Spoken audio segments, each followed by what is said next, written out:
G'day, have I got a story for you? Check the disclaimer. Season 1, Episode 51. Situate Exposures. I am waiting with the trolley in a small room. I detest this room, partly because I know where it leads, but also because it always seems like the person in that painting is watching me. I look again at my watch. 1 more minute. I watch the second hand tick around. I must make sure that it is exactly the right time. Just 1 second incorrect could have dire consequences. Here I go. I push the laden trolley in 2 seconds before me, so I will step through at exactly the right time. I'm here. Well, that's odd. No one waiting to check the time. I begin wheeling the trolley towards the kitchen. No one here either. So I put everything away as quickly as possible and continue down the hallway. I go in each room as I get to the doorways and put away what is intended for each room as I go. I have situated 4 of these things in the exact places he wants the exposures to take place. The exact positions. 8 to go. As I put the 5th situated perfectly, I hear a familiar sound in the kitchen. Whose footsteps are those? I hope these exposures are not taking place prematurely. I look back down the hallway, but no one emerges. 6th in place. 7th. Only 5 to go now. If I could just finish what I have to do and leave without anyone seeing me, that would be great. But I can't leave without that man. It's impossible. Without him, I will be stuck here. I'm in the last room in this section, and there are only 2 left now. Should I go to the small dwelling to deposit the other 2? Without him here? Why isn't he here? Did he forget? I gather everything I need in the bag, including those last 2 things. I'm not sure what to do. I put the bag on the trolley and slowly push it towards that extremely ugly painting at the end of the hall. I grab the bag and gingerly make my way towards the kitchen. Is someone in there? I glance in and see a lab assistant sitting at the small table with his elbows on it, holding his head. He's quietly moaning. I clear my throat. Excuse me, but are you all right? He doesn't look up. I knew you were here. I heard the trolley wheels squeak. He sounds odd. Was he crying? Suddenly, little one's here. I hear her in my thoughts. I've been waiting all day for this. I ask him, do you hear little one in your thoughts? She has come to help us. She's asking you to stop ignoring her. She wants to help you. That's precisely why. He says. There's no way she would try to help me. I hurt her. It's a trap. No, I explain. She's not like that. She wants to help us. Do you really want to be stuck here forever? I see he has found these first 2 that I placed in the kitchen and say, I think he might be planning to kill you. What do you think they mean? He suddenly gets up, dropping them on the floor, and walks quickly over to me. He stands directly in front of me, so close that my nose is almost touching his chin. I immediately back off, but He walks towards me until my back is against the wall. He sneers. I can do whatever I want to you, and no one will ever know. I say what little one's voice in my mind tells me to say. Do you really think that she would let you hurt me? I think you're forgetting I hurt her. He says. She couldn't stop me from hurting her. Why do you think she could stop me from hurting you? I repeat after her. Today is different. Today, she remembers what she can do. I can see him about to grab me by the shoulders, but his hands grab 2 cups that are suddenly just in front of my shoulders instead. He is shocked. So am I. He tries again, but grabs the 2 spoons that I caught sight of floating quickly there. Then 2 more spoons.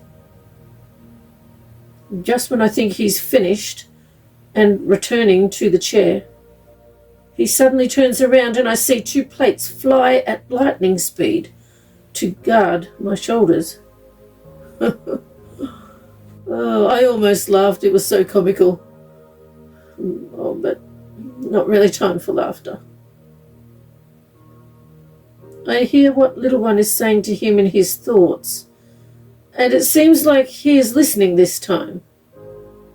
He sits back down, elbows on the table, holding his head in his hands again. Little one says that now he is ignoring her again, so I repeat out loud what she says, and I say it word for word this time. I am ready to help you if you let me. I forgive you for what you did. I'm not here for retribution. I'm here to save a person's life. Yours. Every life is precious. Every life is worth the effort.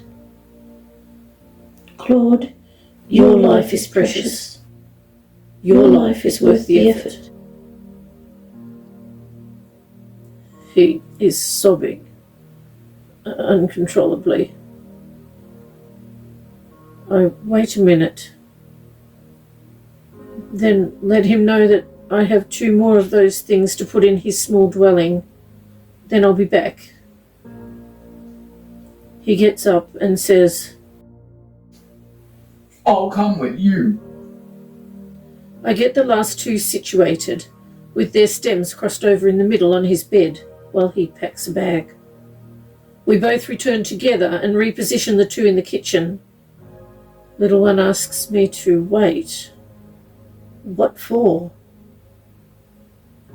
He says that he'll be back in a minute and runs down the hall. Now I hear nothing. What happened? Is he still here? Little one explains that she is giving him a chance to do something kind.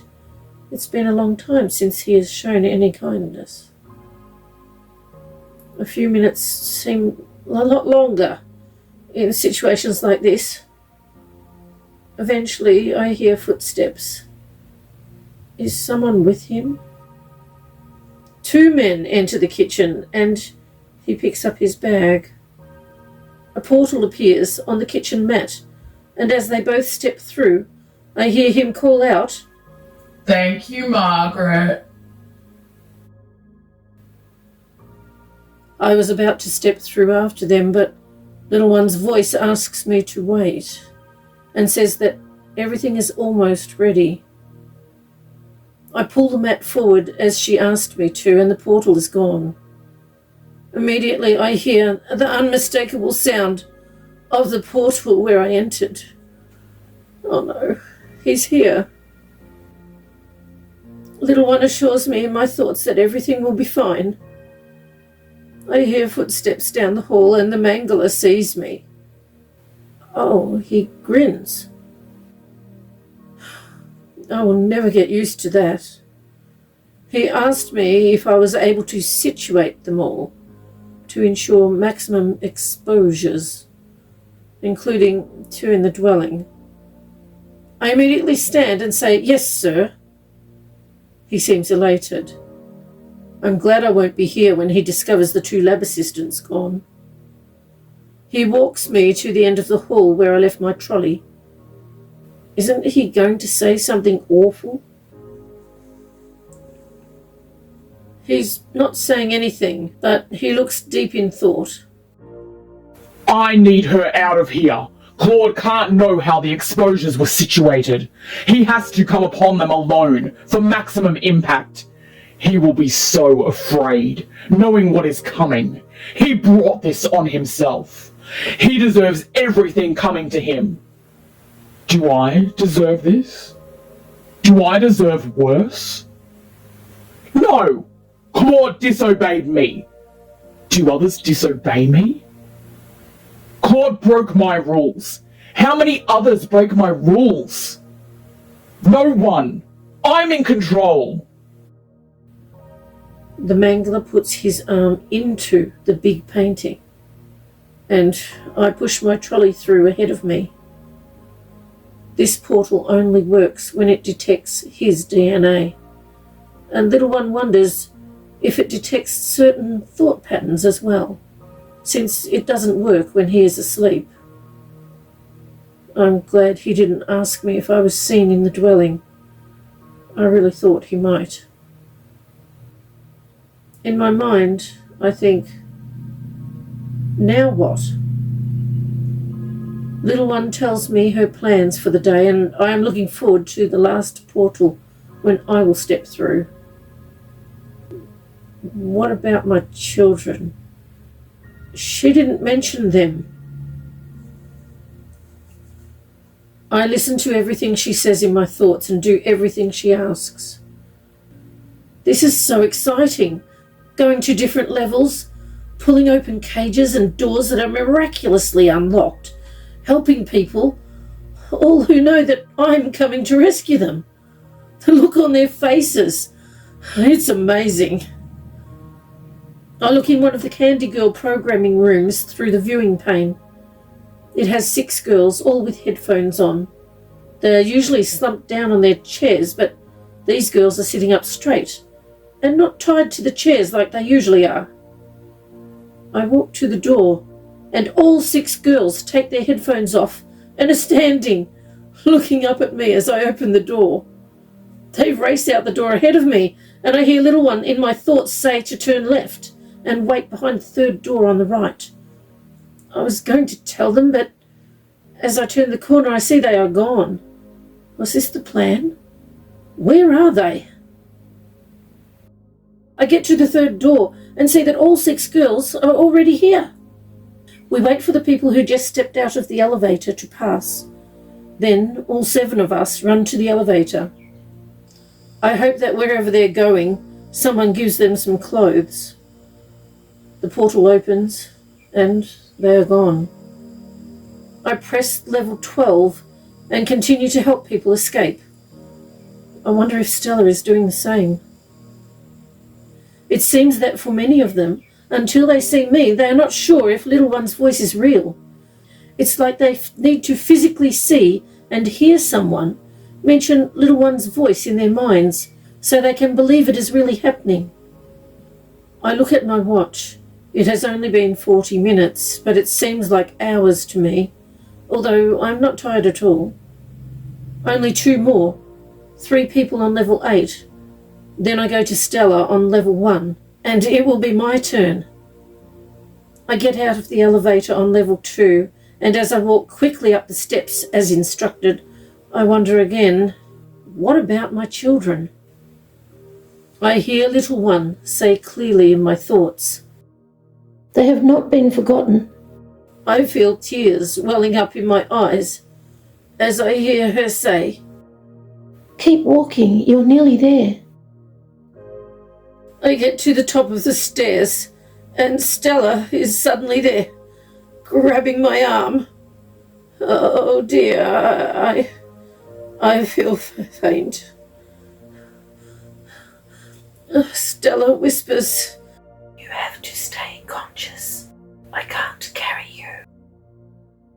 I open my eyes wide, as though it will help me stay conscious somehow. That's improbable. It's only a few steps to the elevator. I see the usual man waiting to move the elevator after I'm through. Everything seems like it's happening in slow motion. I step through and feel myself falling. Where are my children?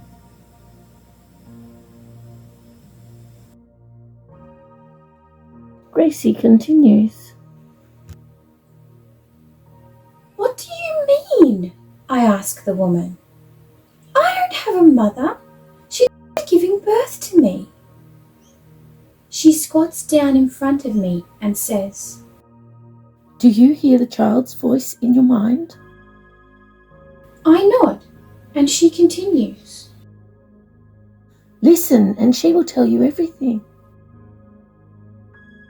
While the woman dresses me, I listen to all the voice says. But is what she says real? Is she real? I ask her a lot of questions. Why should I believe you? Why didn't my mum come to get me? Who are you? You sound younger than me. How old are you? You shouldn't be able to speak like this if you're only 3. Brothers? I don't remember brothers. Why are you doing this to me? Is this a test? If it's real, why don't I see you? No, not in my mind. See you with my eyes. Hear you with my ears. And touch you with my hand. Why don't you prove you are real? What will turning around do? Okay, I'll turn around. Oh, I see a girl standing in front of me. She is little. She is wearing the same dress that the woman just put on me. I reach out and touch her long, thick hair. I touch her arm. She is warm. I hear her say, Your brothers are waiting for you, and when your mum wakes up, she will be so happy to see you. You need to go now. I turn to walk with the woman to the elevator, but turn back to say thank you. But she's gone.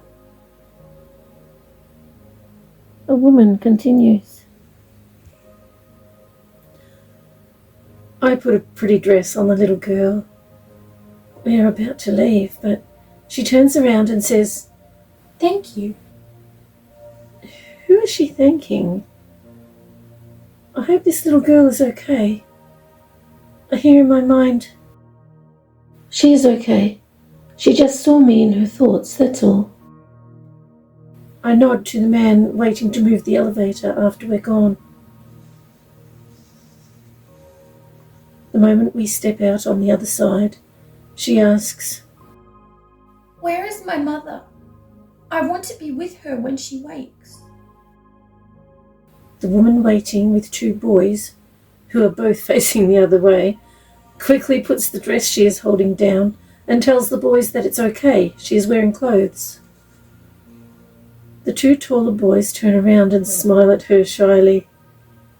A man lets her know that they are her brothers. She smiles and feels her cheeks as though she's never done that before. They just stand there looking at each other, and eventually she says, You must be twins. Well, that started them all talking non-stop to each other all the way to their mother's room. They keep talking quietly while waiting for their mother to wake up. They eat all the food we had ready for them, so we bring them some more. The child's voice says in my thoughts that she is about to have something done to her memory again, so I will need to go now. I wish they would leave her alone. I let them know that I have to go back. I stayed as long as I could. I wanted to see their mother wake up and see her 3 children waiting for her.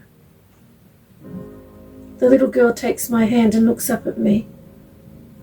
The only way I can describe that look on her face is she is shining with happiness. She says, "Thank you for bringing me to my family." Claude continues. I think about what she said in my mind, and I throw my bag down and tell Margaret that I'll be back in a minute. I run down the hall, into the small lab, and step straight into the painting. When I step out the other side, he is standing with his bag already packed. We just look at each other. We're not really friends. I know he doesn't trust me. Well, I don't trust him either. He suddenly half grins, and I say, "Let's go." I bet he didn't think I'd be coming back for him if I had the chance to escape. How unselfish of me. I'm even surprising myself. We exit in the hallway, in the no-go zone, next to the small lab's door, and walk quickly to the kitchen, where I pick up my bag. A portal appears on the kitchen mat, and as we both step through, I call out, "Thank you, Margaret." I step out into an empty elevator. Where am I? I take a deep breath. The air, it's so fresh. I press the ground floor button and hope I'm really free. I step out and squint. Is that the sun streaming through those windows? I was about to run, but in my mind I hear, "Walk slowly. Don't draw attention to yourselves." "Yourselves? Plural? Oh, him. I forgot. I suppose I shouldn't forget him. After all, I did go back for him. The second I am outside, and I feel the sun and breeze on my skin, I stop, still squinting. I hear noises I've not heard in a very long time, and I think I'll never be annoyed hearing those noises again, even if they wake me up at night, or the sun on a hot day, or the breeze carrying with it such fresh air. Oh, or the rain. I look forward to feeling the rain on my skin. I wonder if there'll be a sunset tonight. I am going to stay awake all night to see the stars and maybe the moon, and just breathe in the fresh air. It seems so big and open out here. I go where the voice leads and end up at the front of a huge house. Actually, it's really a small house, but it's huge to me. I have so much room. The fridge is full, and so are the kitchen cupboards. I sit in the lounge room to eat on the couch. I'm used to that. I listen to the radio. The songs seem very different. How long was I stuck in that place?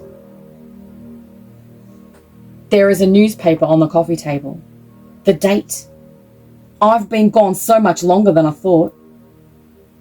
I've never really talked to him much, and as I watch him eat, I realise I'm actually glad there is someone here with me. Someone who won't assume that I'm crazy when I talk about today and all my stolen years.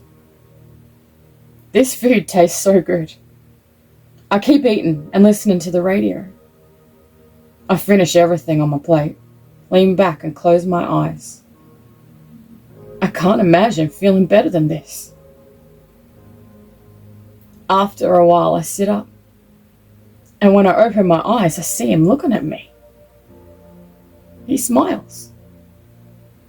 That's odd. No one has smiled at me in maybe years. I smile back. Then he says 2 words I thought I'd never hear again. Thank you. Margaret continues. As I wake up, I can hear children's voices. I open my eyes and see my 2 sons talking to... Is that my daughter?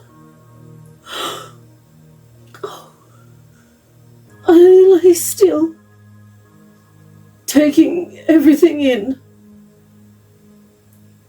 I think this is the happiest moment of my life.